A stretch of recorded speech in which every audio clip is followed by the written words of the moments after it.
오늘 본문 말씀은 그 후에라는 말씀으로 시작되고 있습니다. 주님은 부활 후에 여러 사람들에게 나타나 보이셨고 또 만나 주셨습니다. 앞에 있는 20장에서는 제자들에게 처음으로 나타나시고 또 여드레를 지나서 도마도 함께 있을 때 또 다시 제자들에게 나타나셨습니다. 그 후에라고 하는 이 시점은 주님이 이렇게 제자들에게 두 번째로 나타나신 그 후를 말씀해 줍니다. 본문은 그 후에 제자들이 디베랴 호수에 있을 때 주님이 나타나셨던 일에 대해서 우리들에게 소개해 줍니다. 그때 제자들의 이름이 나오는데 베드로와 도마, 나다나엘, 세베대의 아들들, 또 다른 제자 두 사람이 있었다라고 말씀해 줍니다. 베드로를 비롯한 일부 제자들은 예루살렘에서 갈릴리로 내려와서 베드로의 집이나 어떤 곳에서 함께 지냈던 것 같습니다. 함께 모여있던 중에 다른 제자들에게 베드로가 나는 물고기 잡으러 가노라 그렇게 하니까 다른 제자들도 따라 나섰습니다. 이에 대해서 혹자들은 제자들이 사람을 낚는 업으로서의 그 사명을 버리고 그 전의 일터로 되돌아간 것으로 그렇게 보기도 합니다. 하지만 이때 제자들은 어떤 상태였습니까? 그들은 이미 부활의 주님을 만난 후였습니다. 그렇기 때문에 이때 제자들이 물고기를 잡으러 간 것은 부활의 주님을 만나지 못해서 절망 속에서 생업으로 되돌아간 것이 아닙니다. 주님이 부활하신 후에 너희보다 먼저 갈릴리로 가리라 그렇게 말씀하셨기 때문에 주님을 기다리는 중에 이 물고기를 잡으러 나간 것으로 그렇게 봐야 할 것입니다. 그렇게 제자들은 밤에 물고기를 잡기 위해서 디베랴 바다로 나갔습니다. 밤에 물고기를 잡으러 나갔던 것은 어부 출신인 그들의 경험으로 볼 때 배 그림자가 보이는 낮 시간보다는 밤 시간이 더 좋은 시간이어서 그 시간을 택했을 것입니다. 하지만 그들은 한때 물고기를 잡아서 먹고 살았다고 하는 그들의 그 이력이 무색할 정도로 그렇게 밤늦도록 고기를 잡기 위해서 수고했지만은 한 마리도 잡지 못했습니다. 누가 그 모습을 봤다고 하면은 상당히 민망했을 것 같습니다. 낚시를 처음 해보는 입문자도 아니고 물고기를 잡는 일에 있어서 전문가들인 그들이 그처럼 한 마리도 낚지 못했다라고 하는 것은 말도 안 되는 일입니다. 하지만 이것은 단순히 그날따라 물고기가 별로 없었다거나 또 고기 잡는 기술이 부족했다거나 운이 없다는 그런 차원이 아니라 주님께서 뜻하신 바가 있었기 때문이었습니다. 고기잡이는 밤이 새도록 성과 없이 진행이 됐고 이미 날이 새려고 하고 있었습니다. 날이 새어갈 때라고 하는 이 4절의 말씀은 새벽이 되도록 고기잡이를 했지만은 전혀 고기를 잡지 못한 그런 실망과 허탈감이 있었다라는 것을 시사해 줍니다. 새벽이 찾아오고 있는 그때 주님은 제자들이 있는 바닷가로 찾아가셔서 그곳에 서 계셨습니다. 여기에서 우리가 생각해 볼 수 있는 것은 주님과 제자들이 만난 장소입니다. 주님과 제자들이 만난 이 장소가 어디였습니까? 디베랴 바닷가였습니다. 디베랴 바닷가는 바로 제자들의 삶의 현장이었습니다. 주님은 제자들이 있는 그 삶의 현장에 찾아가셔서 그들을 만나 주셨습니다. 주님은 그처럼 우리가 살아가는 삶의 현장 속에 찾아와 주시는 분이십니다. 주님은 뭔가 우리가 이쁜 짓을 하고 또 우리가 충성되고 헌신하는 그 모습이 아름다워서 그 때문에 우리를 찾아와 주시는 분이 아니십니다. 주님의 일을 능력 있게 잘 감당하고 있는 그런 훌륭한 신앙인만을 찾아내서 그런 사람들에게만 찾아가지 않으십니다. 주님은 우리 모두를 다 가치 있게 여기시고 또 우리를 사랑하시기 때문에 그 하나의 이유만으로 우리를 찾아와 주시는 분이십니다. 주님이 찾아가셨던 이 제자들의 삶의 현장도 이를테면은 실패의 현장이었습니다. 한 마리의 물고기도 얻지 못하고 육체적으로 피곤하고 짜증나고 또 유쾌하지 못한 그런 현장이었습니다. 그곳이 어떠한 곳이든지 그 삶의 현장에 어떠한 모습 가운데 있든지 주님은 그곳에 찾아가셨습니다. 그런데 제자들은 자신들의 그 삶의 현장으로 찾아가신 이 주님을 알아보지 못합니다. 왜 그랬습니까? 3년이나 예수님과 동거동락했으니까 대략적인 그림자만 봐도 목소리만 듣고서도 금방 알아차릴 수 있었을 것 같은데 왜 알아차리지 못했을까요? 기본적으로는 시간적이고 또 환경적인 그러한 문제가 있었을 것입니다. 아직도 어둠이 다 채 가시지 않은 그런 상황 가운데 있었고 또 물안개로 인해서 잘 알아보지 못했을 수도 있었을 것입니다. 하지만 이런 기본적인 문제 외에 제자들에게는 영적인 문제가 없지 않았습니다. 주님은 제자들에게 십자가 고난을 당하시기 전에도 또 부활 직후에도 말씀하셨습니다. 내가 살아난 후에 너희보다 먼저 갈릴리로 가리라. 주님은 갈릴리의 제자들보다 더 먼저 가 있겠노라고 그렇게 말씀을 하셨습니다. 갈릴리가 어떤 곳이고 또 어떤 의미가 있어서 그와 같이 말씀을 하셨겠습니까? 갈릴리는 베드로와 다른 제자들을 부르신 곳이었습니다. 그곳에서 그들은 그물과 배와 모든 것을 다 버려두고 주님을 쫓았었던 주님과의 첫 사랑이 간직된 곳이었습니다. 갈릴리는 주님이 천국 복음을 전파하시면서 수많은 이적들을 행하신 곳이었고 그들에게 있어서는 너무나 의미 있고 또 소중한 곳이었습니다. 제자들은 십자가에 달리시기 전에 주님을 저버리고 도망쳤던 사람들입니다.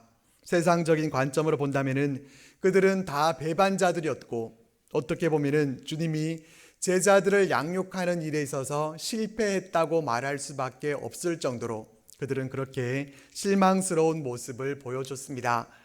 하지만 그럼에도 불구하고 주님은 결코 그들을 버리지 않으셨습니다. 제자들을 나무라거나 이제 그만 새롭게 제자들을 뽑아야 되겠다 그렇게 하지 않으시고 그들의 삶의 현장으로 찾아가셨습니다. 근데 제자들은 그들의 삶의 현장 가운데 찾아오신 주님을 알아보지 못했습니다. 주님이 찾아오시기 전에 그들이 먼저 지나가는 사람 한 사람만 봐도 저분이 혹시 주님은 아닐까 그렇게 먼저 찾아보고 그랬어야 할 것 같지만 그들은 주님이신지를 알아보지 못했습니다. 그런 제자들의 모습을 보면서 우리는 제자들을 비판할 것이 아니라 이 모습을 통해서 우리에게 주시는 메시지를 발견할 수 있어야 합니다. 부활하신 주님은 늘 우리와 함께 하기를 원하시고 우리의 삶의 현장에 날마다 찾아와 주시는 분이십니다. 우리의 가정 또 우리의 일터 가운데 주님은 먼저 가셔서 우리를 기다리고 계시면서 언제든지 우리를 만나주기 원하시고 또한 우리를 찾아와 만나주십니다. 그런데 우리는 영적으로 무뎌서 주님이 우리와 함께 하시는데도 깨닫지 못하고 있는 그런 안타까운 모습은 아닙니까? 부활하신 주님, 사망 권세를 이기시고 무덤을 빈 무덤으로 만드신 전능하신 능력의 주님이 우리 삶 가운데 늘 함께하고 계시는데도 이것을 알지도 못하고 우리 삶의 문제들에 우리는 거기에 파묻혀서 거기에만 골몰하면서 주님을 발견하지 못하고 주님을 만나지 못하고 마치 인생을 혼자 살아가는 것처럼 그렇게 힘들어하면서 살아오지는 않으셨습니까? 부활하신 주님이 우리와 함께 하십니다. 우리의 삶의 현장이 실패의 현장이든지 또 걱정과 염려, 낙심과 절망의 현장이든지 힘들고 어려운 현장에서도 주님은 우리를 찾아와 주시고 또 함께 해 주십니다. 원하기는 부활의 주님이 우리와 함께 하고 계심을 의식하고 그 믿음으로 인해서 우리가 힘을 얻고 살아가는 우리들이 되시기를 바랍니다. 새벽이 되도록 물고기를 잡지 못했고 바닷가에 서신 분이 주님이신지도 알아보지 못하는 제자들에게 주님은 말씀하십니다. 얘들아, 너희에게 고기가 있느냐? 주님이 제자들을 향해서 얘들아 이렇게 부르셨다면 그 말씀을 듣고 말씀하시는 분이 주님이신 줄 그렇게 알았을 법도 한데 그렇지 못했던 것은 이 호칭은 여보게들 이 정도의 의미로 사용된 것 같습니다. 그래서 현대어 성경에 보면은 이것을 이 사람들아 이렇게 번역하고 있습니다. 주님은 고기잡이를 하던 제자들을 부르신 후에 너희에게 고기가 있느냐 이렇게 물으셨습니다. 이 말을 원어적으로 분석해 보면은 부정적인 답을 기대하는 그러한 물음입니다. 그러니까 이것은 곧 고기가 없지 않느냐, 그렇지? 라고 하는 이런 뉘앙스의 말입니다. 이 말씀은 고기잡이에는 누구에게도 뒤지지 않는 이 베테랑들이었던 제자들을 부끄럽게 하기에 충분한 그러한 질문이었습니다. 하지만 이 질문은 곧 제자들이 주님을 떠나서는 아무것도 할 수 없다는 사실을 깨닫게 해 주시려는 질문이었습니다. 제자들은 주님의 질문에 없나이다 라고 대답할 수밖에 없었습니다. 아무것도 얻지 못한 현실, 그것이 사실이었고 그들은 사실대로 주님께 말씀드렸습니다. 그러자 주님이 말씀하십니다. 그물을 배 오른편에 던지라, 그리하면 잡으리라. 밤새도록 수고해서도 고기를 잡지 못했지만은 다시 한번 그물을 던져보라, 이렇게 말씀을 하십니다. 몸도 피곤하고 또 고기잡이 전문가에게 비전문가가 이렇게 하면 될 거라는 그 얘기는 자존심이 상하는 그런 일이었습니다. 별로 내키지 않고 또 하고 싶지 않은 일이었습니다. 하지만 그들은 순종했습니다. 그랬더니 놀랍게도 고기가 잡혔는데 적당히 잡힌 정도가 아니라 고기가 많아서 그물을 들 수 없을 정도였다, 이렇게 말씀해 줍니다. 이때 제자들은 해변에 서서 말씀하신 분의 존재가 누구인지를 인식했을 것입니다.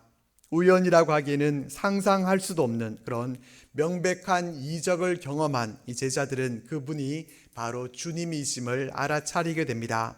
그래서 7절 말씀을 보면은 예수께서 사랑하시는 그 제자가 베드로에게 주님이시라고 말씀하는 것을 볼 수가 있습니다. 예수께서 사랑하시는 그 제자는 바로 이 요한복음의 저자 요한입니다. 요한뿐만 아니라 배를 타고 있던 모든 제자들은 그 이적을 통해서 부활하신 주님이 찾아오셔서 역사하셨음을 분명히 알고 또 체험할 수가 있었습니다. 우리 삶 가운데 찾아오시는 주님은 우리의 모든 형편들을 잘 알고 계십니다. 우리가 고기를 많이 잡았는지 한 마리도 잡지 못했는지 잘 아시고 우리들에게 물어보십니다. 얘들아, 너희에게 고기가 있느냐? 주님의 이 물으심은 도와주시기 위해서입니다. 고기를 한 마리도 잡지 못한 그 실패의 상황을 아시고 그들을 도와주기 위해서 물으셨을 때 주님의 도우심을 얻을 수 있었던 것은 없나이다 라고 하는 이 솔직한 대답 때문이었습니다. 아무것도 없음을 깨닫는 것, 나는 주님의 도우심이 없이는 아무것도 할 수 없고 아무것도 아님을 알고 고백할 때 그때 주님은 우리들을 도와주십니다. 부활하신 주님이 우리와 함께하고 계시다는 것을 믿고 의지할 때 주님은 친히 우리를 도와주시고 또 역사하십니다. 부활하신 주님을 의지하게 될 때 부활의 그 능력이 우리의 삶 가운데 임하게 됩니다. 이 말씀은 단순히 물고기를 잡지 못하던 제자들에게 주님이 물고기를 잡을 수 있도록 도와주셨다라는 정도의 말씀이 아닙니다. 그물을 던지는 방향을 몰라서 그물 던지는 방향을 가르쳐 줬더니 물고기를 잡았다는 그런 이야기가 아닙니다. 이 말씀은 우리는 부활의 주님을 떠나서는 아무것도 할 수 없다는 사실을 깨닫게 해줍니다. 우리가 부활의 주님과 함께 하지 못하면 우리는 아무것도 아님을 증거해 주고 있습니다. 물고기 한 마리 잡지 못한 그런 실패의 현장이었지만은 부활의 주님이 함께 하시고 주님의 말씀에 순종했을 때 좌절과 또 낙담으로 끝날 뻔했던 현실이 새로운 희망으로 가득 찬 그런 이적의 현장으로 바뀔 수 있었습니다. 우리가 부활의 주님과 함께 하지 않으면은 아무것도 아니지만은 부활하신 주님이 우리와 함께 하시게 되면은 우리가 어떠한 형편 가운데 있든지 부활의 그 능력 아래 우리 삶의 현장이 부활의 소망으로 새롭게 될 수 있다라는 것을 우리는 여기에서 깨닫게 됩니다. 부활하신 주님은 이처럼 우리 삶 가운데 도우시고 역사하시는 분이심을 믿고 이 믿음으로 살아갈 수 있게 되기를 바랍니다. 실패 현장을 기적의 현장으로 바꾸어 놓으셨던 부활의 주님 앞에 주님의 말씀에 순종함으로 나아갈 때 주님은 그 능력으로 우리들 가운데 함께 해주시고 놀라운 일들을 우리들에게도 베풀어 주실 것입니다. 많은 물고기를 잡은 제자들은 이제 육지로 올라왔습니다. 육지로 올라와 보니 숯불이 피워져 있었고 그 위에 생선이 놓여져 있고 또 떡도 있었습니다. 주님은 제자들이 물고기를 잡을 동안에 제자들과 같이 아침 식사를 하시기 위해서 준비를 해 놓으셨습니다. 생선과 떡. 생선이라는 단어를 물고기로 바꾸고 또 떡이라는 단어를 우리가 보리떡으로 바꾸어 보면은 오비영이어의 이적이 생각납니다. 어느 성경학자의 주장처럼 어쩌면 이 순간에 또 한 번의 이적이 일어났는지도 모릅니다. 이 구절 말씀의 원문을 통해서 보면은 생선은 작은 물고기를 뜻하는 이 단어가 쓰여졌고 또 떡도 단수가 쓰여져서 떡 한 개입니다. 그렇다면은 그 정도의 양으로는 주님과 제자들이 함께 조반을 드시기에는 부족한 양이었다라는 것을 알게 됩니다. 그래서 오병이어의 기적 때와 같이 떡 한 개와 또 생선 한 마리를 가지고 또 한 번의 이적이 베풀어졌을 거라고 그렇게 추측하기도 합니다. 물론 그러한 이적이 일어났을 수도 있겠지만은 이 요한복음을 기록하고 있는 이 저자 요한은 그 관심이 주님의 이적에 대해서보다는 주님과 제자들이 함께 식탁의 교제를 나눴다라고 하는 이 부분에만 집중하고 있습니다. 이 식탁의 교제를 나누면서 주님과 제자들은 여러 가지 대화들을 나눴을 것입니다. 그리고 주님은 조반 후에 베드로에게 이런 질문을 하십니다. 요한의 아들 시몬아, 내가 이 사람들보다 나를 더 사랑하느냐? 베드로는 주님을 3번이나 부인했었습니다. 그는 주님을 배반한 사람이었고 또 배신자였습니다. 전쟁에서 어느 장수가 자신의 나라가 패하게 되니까 이 자신의 나라를 배반하고 적장에게 가서 자신을 받아달라고 청합니다. 그러면은 적장은 얼씨구나 잘 됐구나 하면서 그 장수를 받아주겠습니까? 한 번 배신한 사람이 2번은 배신하지 않겠느냐 하면서 그 장수를 처단하게 됩니다. 일제시대 때 일본의 앞잡이 노릇을 하면서 악랄하게 국민을 대한 그런 사람이 있었는데 그러다가 광복이 됐습니다. 광복 후에 국민들은 그 당시에는 어쩔 수 없었으니까 그랬던 것이고 이제 다 이해합니다. 이제 옛일은 잊어버리고 우리 함께 행복하게 삽시다. 이렇게 하겠습니까? 그런 배신자는 살려두지 않습니다. 배신이라고 하는 것은 이렇게 용서받지 못합니다. 그런데 베드로가 바로 그런 죄인이었습니다.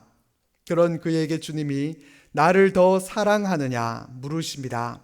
그러나 주님을 배반한 베드로가 뭐라고 대답을 할 수가 있겠습니까? 그렇게 호언장담하던 그가 다시 주님 앞에서 그가 뭐라고 대답을 할 수가 있겠습니까? 이전에 베드로 같으면은 이 사람들보다 주님을 더 사랑하냐고요? 제가 세상 그 누구보다도 주님을 더 사랑합니다. 이렇게 자신 있게 대답했을 것입니다. 하지만 이제는 다릅니다.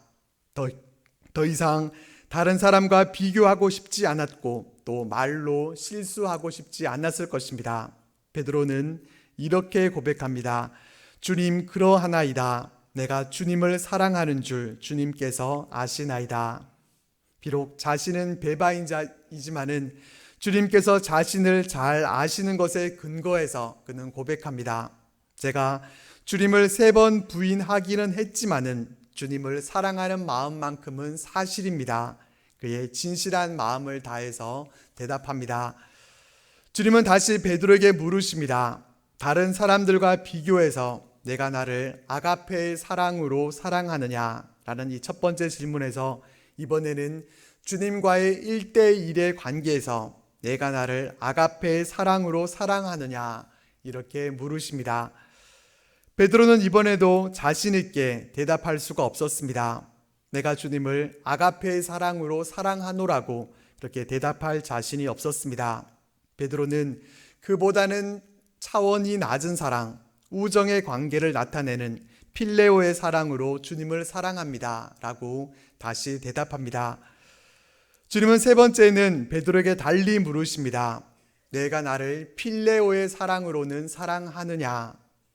늘 성급하게 나서기 좋아했던 베드로가 이제는 쉽게 대답을 하지 못합니다. 더 이상 자신을 신뢰할 수 없습니다. 주님께 우정의 사랑마저도 그는 이제 장담하지 못합니다. 그래서 장담하지 못하고 모든 것을 아시는 주님이 자신의 마음의 증인 되어 주시기를 원하면서 그는 대답합니다. 주님, 모든 것을 아시오매 내가 주님을 사랑하는 줄을 주님께서 아시나이다. 3번을 부인했던 베드로에게 주님 또한 3번의 질문을 하셨습니다. 주님의 물음에 베드로는 한결같이 대답을 했고 주님은 그에게 내 어린 양을 먹이라, 내 양을 치라, 내 양을 먹이라 이렇게 말씀하셨습니다. 내가 정말 나를 사랑한다고 하면은 내 양을 먹여라. 어부인 베드로에게 양을 먹이라고 말씀을 하십니다. 무슨 의미로 말씀하셨겠습니까? 주님의 말씀은 베드로야, 내가 정말 나를 사랑한다고 하면은 나의 양을 보살피고 먹이고 사랑함으로 나를 향한 너의 그 사랑을 증명해 보거라 라는 의미가 될 것입니다. 베드로를 향한 주님의 이 말씀은 그를 다시 사도로 회복시켜 주시는 말씀입니다. 나는 주님을 배반했고 더 이상 주님의 제자로서의 사명을 감당할 수 없노라고 여겼던 이 베드로를 다시 회복시켜 주시는 말씀입니다. 한순간에 무너졌었던 베드로였었지만은 주님께 대한 그의 사랑은 변함없는 것이었음을 주님은 확인시켜 주셨습니다. 그리고 주님은 진실한 베드로의 그 고백을 통해서 주님과의 관계를 회복시켜 주시고 이 베드로의 사명을 새롭게 해 주셨습니다. 이 장면이 없었다고 하면은 어떻게 됐겠습니까? 사실 요한복음 20장에서 끝맺음을 하고 있습니다. 20장으로 맞춰도 전혀 무리가 없어 보이는데 21장 말씀은 부록으로 추가된 말씀으로 여겨집니다. 그러나 만약에 이 21장의 기록이 없었다고 하면은 어떻게 됐겠습니까? 많은 사람들에게 베드로는 유다와 함께 주님을 배반했던 또 한 명의 제자로 우리는 기억하고 있을 것입니다. 하지만 여기에서 요한은 부활하신 주님이 제자들을 다시 한번 만나 주셨고 베드로에게 그 사랑을 확인하시면서 주님의 양을 먹이라고 하는 그런 사명을 주셨다는 사실을 강조해서 기록하고 있습니다. 주님과의 만남, 주님은 질문을 통해서 베드로의 사명을 새롭게 해 주셨고 베드로는 더 이상 주님을 배반한 자가 아니라 주님의 양을 먹이는 그런 사명을 가진 다시 한번 주님의 사도로서 또한 초대교회의 훌륭한 지도자로서 설 수 있게 됐습니다. 부활하신 주님이 베드로에게 사명을 주신 것처럼 부활하신 주님은 우리들에게도 사명을 주십니다. 우리는 우리에게 주신 사명을 기억하면서 우리의 사명을 감당해 나가야 합니다. 그런데 우리는 우리의 인생을 살아가면서 우리의 사명에 대해서 흐릿해질 때가 있습니다. 내가 왜 인생을 살아가고 있는지 우리의 사명을 잊어버리고 살아갈 때가 있습니다. 그러나 주님은 우리의 삶의 현장에 찾아오셔서 우리와 교제를 나누시면서 새로운 삶의 방향을 제시해 주십니다. 내 양을 먹여라. 내 삶의 현장에서 너는 빛된 삶으로 살아라. 내 삶의 자리에서 나를 증거하면서 증인으로서 살아라. 너의 삶을 통해서 하나님 나라를 보게 하라. 부활의 영광과 능력을 나타내는 하나님의 자녀로 살아가라. 이러한 사명들을 우리들에게 주십니다. 우리는 우리에게 주신 사명을 부활하신 주님과 함께 힘써 잘 감당해 갈 수 있기를 바랍니다. 말씀을 맺겠습니다. 우리의 삶의 현장이 어디든지 부활하신 주님은 우리를 찾아오셔서 우리와 함께 해 주십니다. 그런데도 우리는 부활의 주님이 우리 삶 가운데 함께 해 주시는데도 이것을 깨닫지 못하고 주님의 임재를 경험하지 못하고 있는 그런 모습은 아닙니까? 우리는 우리 삶 가운데 부활의 능력으로 언제나 임재하시는 주님을 의식하고 우리들 곁에서 늘 도우시고 역사하시는 부활하신 주님과 함께 살아갈 수 있기를 바랍니다. 부활하신 주님은 우리와 사랑의 교제를 나누시면서 우리의 사명을 새롭게 해주십니다. 부활의 주님이 우리에게 주신 사명은 무엇입니까? 우리 각자에게 주신 사명이 무엇인지를 우리는 마음에 깊이 새기고 사명으로 살아가는 우리의 인생들이 되기를 바랍니다. 부활주일은 지난 주일 하루로 끝나버린 것이 아닙니다. 이제는 우리 삶의 현장으로 찾아와 주시는 부활하신 주님과 함께 날마다 동행하면서 살아가는 것, 이것이 우리가 살아가야 할 삶임을 기억하면서 이러한 주님과의 동행으로 늘 승리하며 살아가는 우리 모두의 삶이 되시기를 바랍니다.